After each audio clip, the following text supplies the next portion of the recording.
Hola compañeros, en esta ocasión vamos a ver la historia de la geometría. Entonces vamos a comenzar con la historia de la geometría antigua, que comprende desde el 2000 antes de Cristo hasta el 400 después de Cristo. Esta etapa la vamos a dividir primero con los babilonios, aproximadamente del 2000 a.C. al 1000 a.C. y encontramos que los babilonios fueron los primeros en trabajar con la geometría. Ellos fueron los inventores de la rueda y fueron los primeros en buscar una relación entre el perímetro de la circunferencia y su diámetro. Ellos encontraron que esta relación era igual a 3. Posteriormente vienen los egipcios, que comprende desde el año 1000 hasta el año 600 a.C. Los egipcios hicieron unos aportes en el papiro de Rhind y en el papiro de Moscú, que fueron las fórmulas para hallar áreas y volúmenes de figuras conocidas.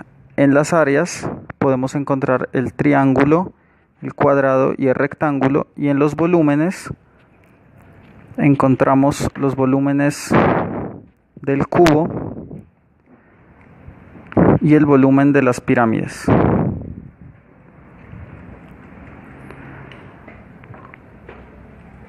Y después entramos entonces con los griegos, que comprende desde el 600 a.C. hasta el 400 después de Cristo. Y entre los geómetras más importantes encontramos a Pitágoras, que fue un geómetra que vivió alrededor del 500 a.C. Entre sus aportes más importantes encontramos el teorema de Pitágoras, el cual nos enuncia que la suma de los cuadrados levantados sobre los catetos de un triángulo rectángulo es igual al cuadrado levantado sobre su hipotenusa.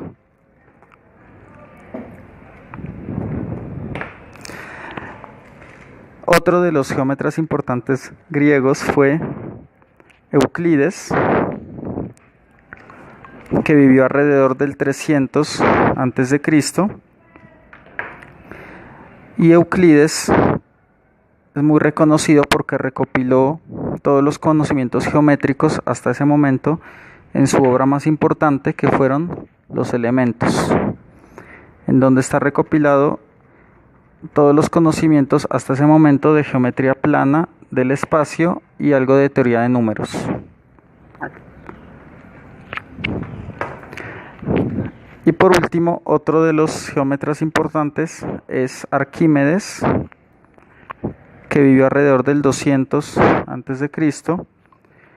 y Arquímedes trabajó con las áreas y volúmenes de figuras curvas. Entonces él demostró que el área de un círculo es igual a pi r al cuadrado, y también encontró el volumen de una esfera, que es igual a 4/3 pi r al cubo. Con esto terminamos la geometría antigua. Ahora pasamos a la geometría de la Edad Media y el Renacimiento. En esta etapa comprende desde el año 400 después de Cristo hasta el año 1600. En esta etapa encontramos en el 1400 al nacimiento de la geometría proyectiva, con sus exponentes como fueron Luca Pacioli y Piero della Francesca.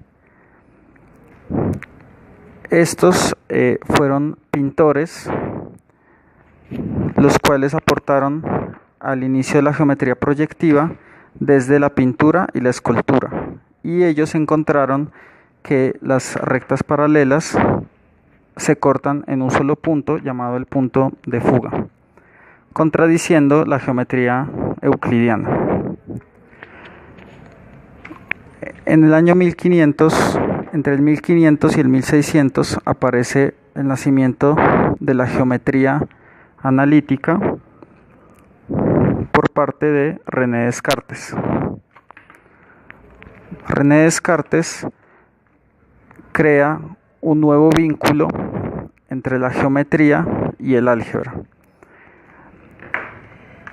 Fue el creador del plano cartesiano, y en el plano cartesiano a cualquier curva geométrica podemos asociarle una única ecuación algebraica, y de esta forma se dio origen a la geometría analítica. Y por último tenemos la geometría moderna, que comprende desde el año 1600 hasta la actualidad. En esta etapa encontramos en el año 1700 el nacimiento de la topología por parte de Euler, con la resolución al problema de los 7 puentes de Königsberg. El problema consistía en encontrar una ruta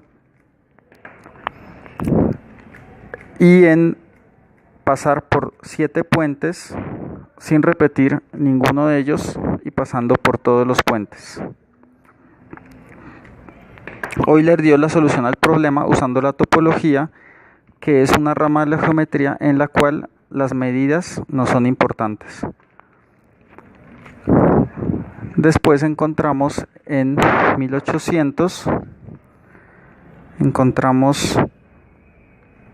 las geometrías, el nacimiento de las geometrías no euclidianas,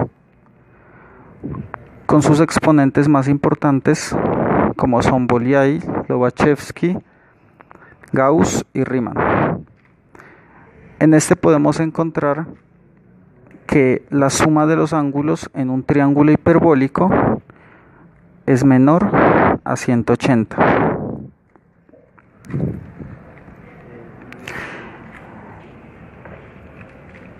Después, posteriormente, encontramos en 1900 a Hilbert, el cual fue un matemático muy importante, ya que él quiso sentar las bases de la geometría euclidiana, con su obra más importante, que fueron Los fundamentos de la geometría. Él intentó llenar los vacíos que habían en los elementos de Euclides. Y por último, en la actualidad encontramos los últimos avances en la geometría, que corresponden con la geometría algebraica, la cual consiste en la unión de la geometría con el álgebra abstracta, como la teoría de grupos. También tenemos la topología algebraica, en la cual unimos la topología con el álgebra abstracta. Y por último tenemos la topología diferencial, en la cual unimos la topología con el análisis matemático. Bueno, compañeros, y esto fue nuestro video, un breve video sobre la historia de la geometría, y nos veremos en una próxima ocasión. Gracias.